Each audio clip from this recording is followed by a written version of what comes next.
melaksanakan program-program KPU-nya, terutama dalam rangka pembangunan. Tadi ditegaskan oleh Bapak Presiden, hal yang pertama adalah bagaimana mendukung swasembada pangan, membangun infrastruktur, jalan, jembatan, sarana air bersih, ya, permukiman, kemudian ketersediaan fasilitas-fasilitas kebutuhan masyarakat. Pak, tanggapan Bapak di samping sudah ada status jalan ditinggalkan provinsi, bagaimana? Ya, saya kira itu baik sekali. Karena ini seiring dengan bertambahnya anggaran provinsi, ya, kami dapat juga kabar dari kepala Badan Keuangan Arsip Daerah kita bahwa anggaran kita ini proyeksi ke depan itu akan semakin lebih baik, ya.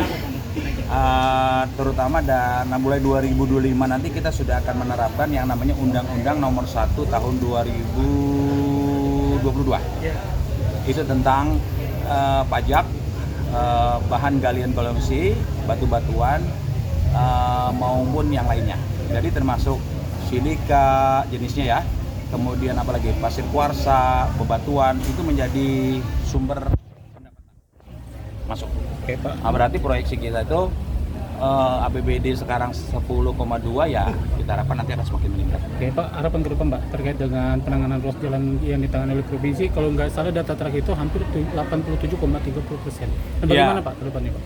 Enggak semua. Jadi yang kemarin dimasukkan program kesepakatan sudah ada 3 kabupaten, yaitu Kabupaten Katingan yang dari Kering Pakahi ke Kampung Baru ke Kampung Mama. Kemudian juga ada Kota Waringin Timur di layar seberang, ya, dari Cempaka ke Babalu dan seterusnya.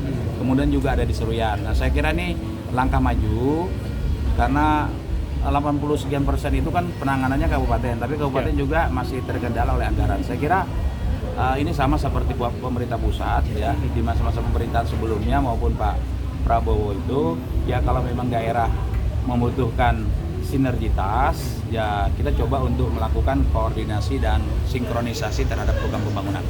Jadi termasuk karena karena kita pandang jalan yang ditangani di ekspansi ke provinsi itu karena memang salah satunya adalah itu jalan yang menunjang mobilisasi aksesibilitas masyarakat, terutama potensi sumber daya alam yang ada di sana, ya, baik bidang perkebunan, pertanian, pertambangan dan sebagainya.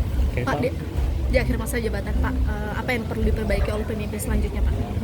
Yang perlu diperbaiki, ya, yang pasti infrastruktur harus kita tingkatkan, pendidikan, kesehatan juga harus kita lakukan, perbaikan di bidang ekonomi, kemudian dukungan terhadap pelaku usaha, kesempatan pekerjaan, nah itu juga harus kita lakukan di masa-masa yang datang.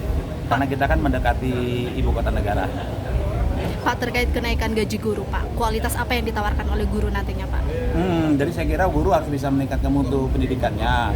Kan di program sekarang Sugianto Edi juga ada 500.000 per bulan buat peningkatan mutu guru melalui dana Pusda. Nah, saya kira kita harapkan mereka juga tidak hanya bentuk menerima itu, tapi juga mendorong agar mereka bisa melakukan upaya-upaya yang namanya peningkatan kapasiti yang bersangkutan sebagai seorang pendidik, ya, dengan mendapatkan literasi baru tentang dunia pendidikan yang lebih baik. Karena kita tujuan kita adalah meningkatkan sumber manusia yang unggul dan berdaya saing. Siap.